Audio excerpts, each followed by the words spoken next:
President Macron has convened us for what has been dubbed as the How Dare You Summit.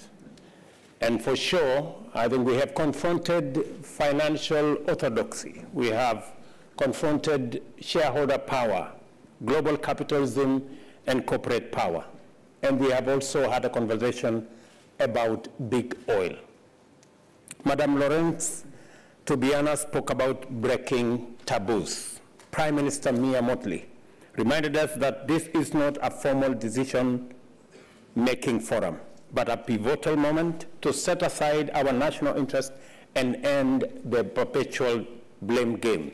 I want to repeat here again, as I did before, this is not about North versus South. It is not about emitters or non-emitters. It's not about the rich versus poor, climate guilty or innocent, and the powerful or the powerless. It's about all of us, big and small.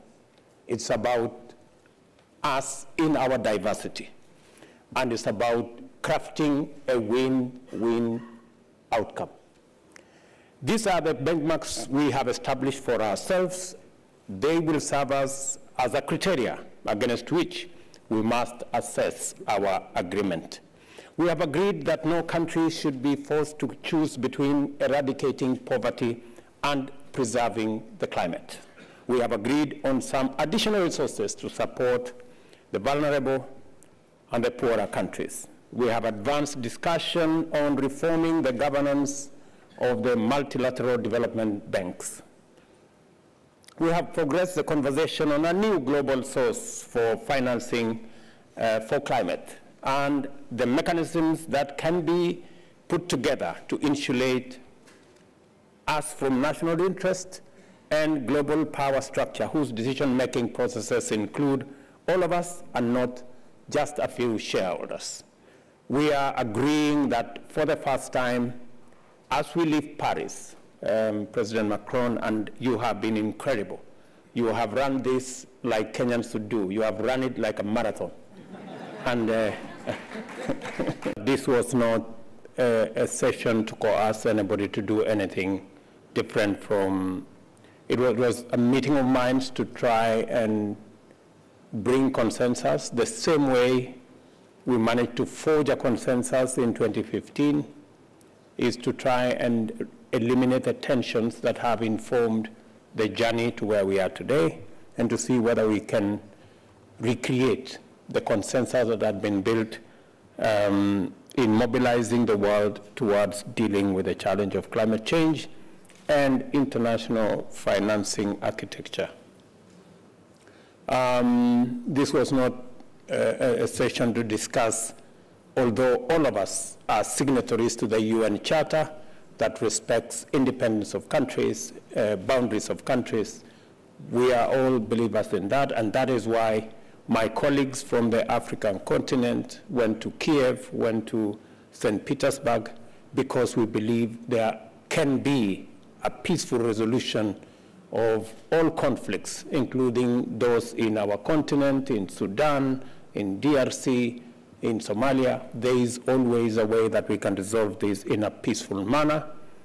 Our concern, at least those of us from the global south, and especially in Africa, is the effects the war is having on commodity prices, fertilizer, grain. That's really impacting very negatively on the cost of living.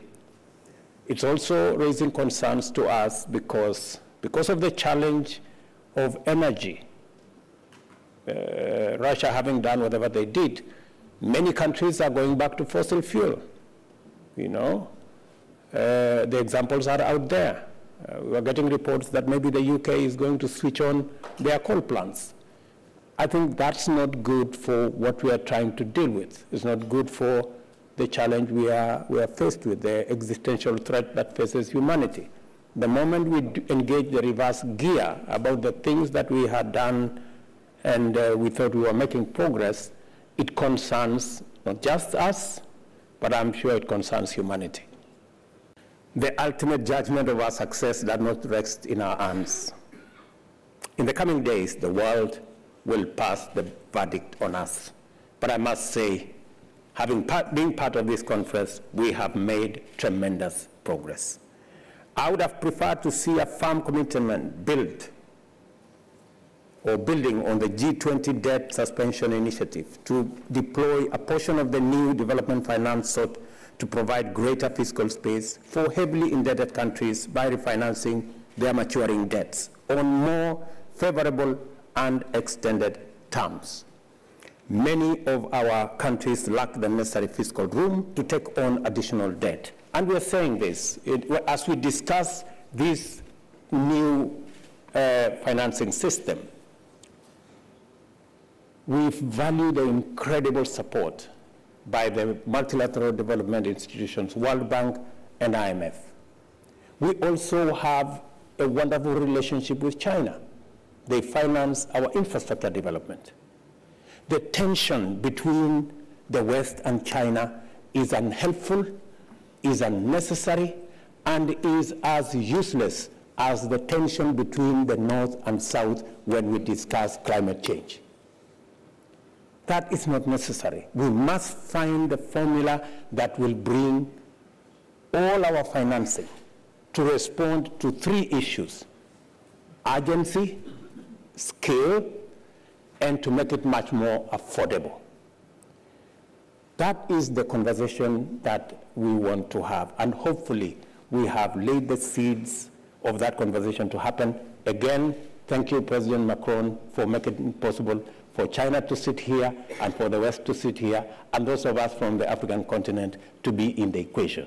We don't take it for granted. Let me mention three straight things. Number one, we are bringing our ideas. We've had a very honest but candid conversation around the table.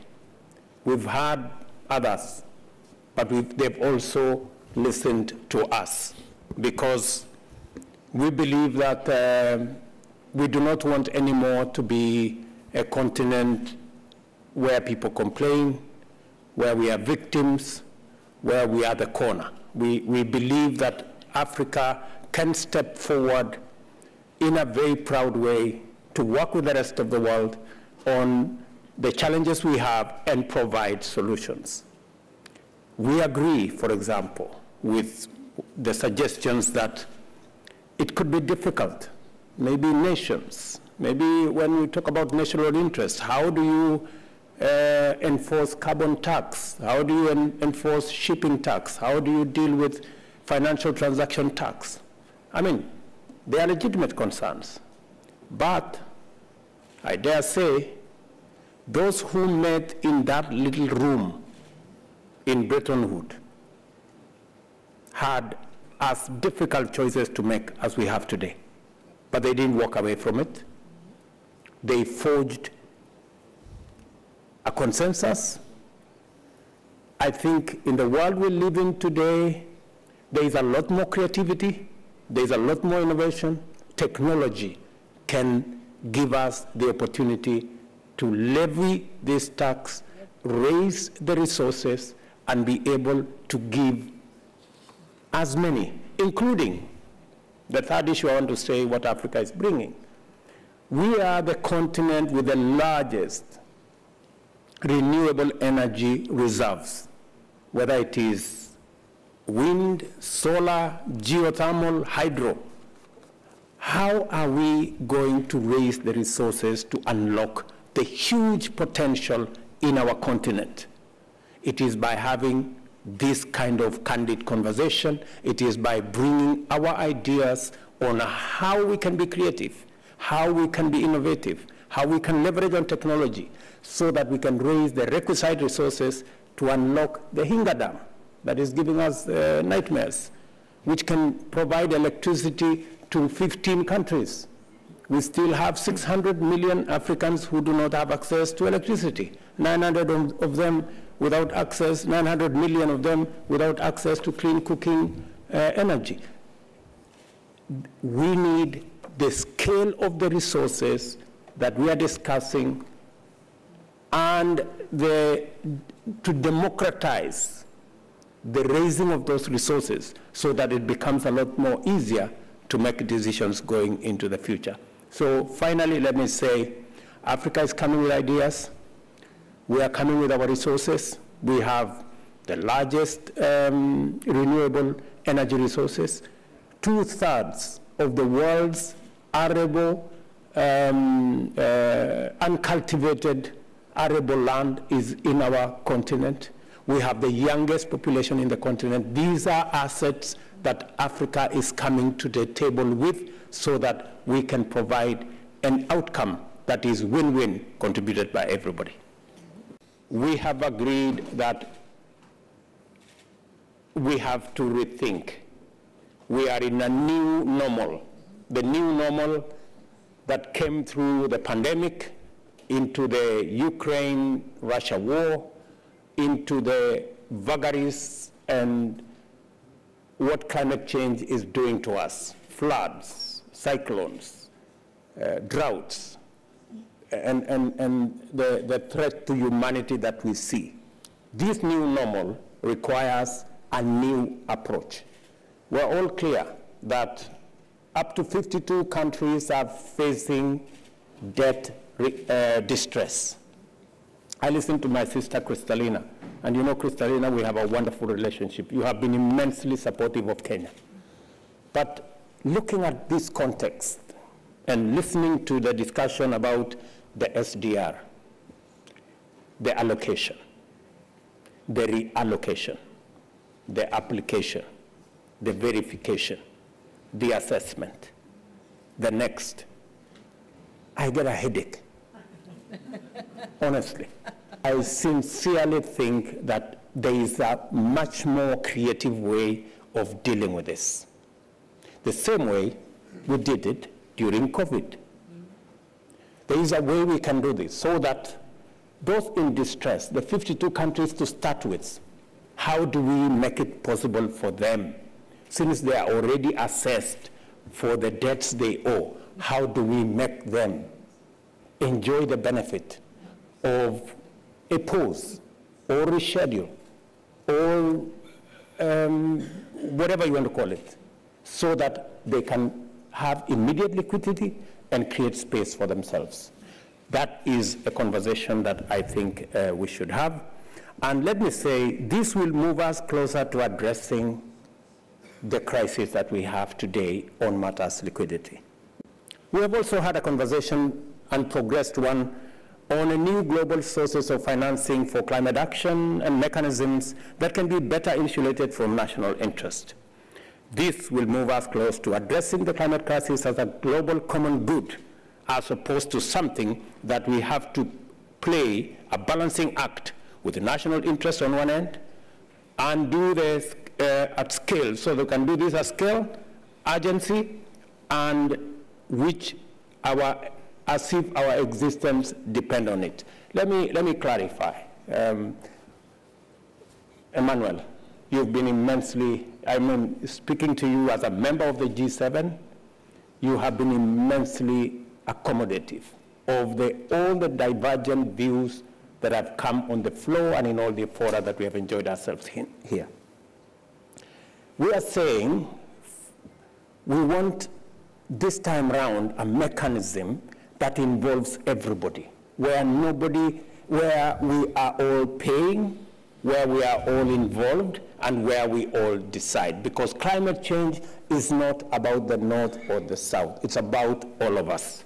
And the discussion about carbon tax is a discussion that is a must-have.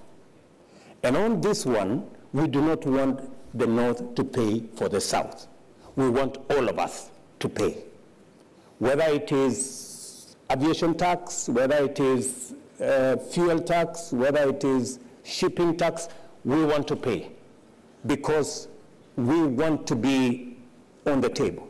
The conversation about who has not paid what is very energy sapping. It is very tiring. We want to have a different conversation. And I am very happy that that conversation has begun in Paris. And thank you, President Macron, for making it possible for this conversation to happen. We have some time between now and the Africa Climate Summit in Nairobi between the 4th and the 6th of September. That is co-hosted by the Africa Union, and I was told by the chairman of the Africa Union who was here with us, the Africa Union Commission, to invite none other than President Macron. You will be a keynote speaker.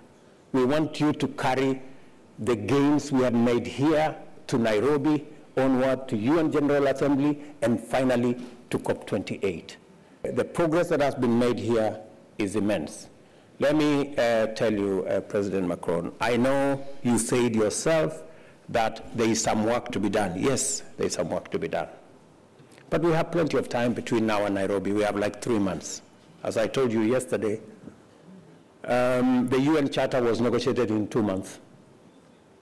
I also said that the Bretton Woods institution where Kristalina and Ajay are working, they were negotiated in a little village, a little town called Bretton Woods in 1945, in 3 weeks. We have a lot of time between here and Nairobi, and between Nairobi and COP28, we can fix this, and it can happen for all of us. Thank you very much.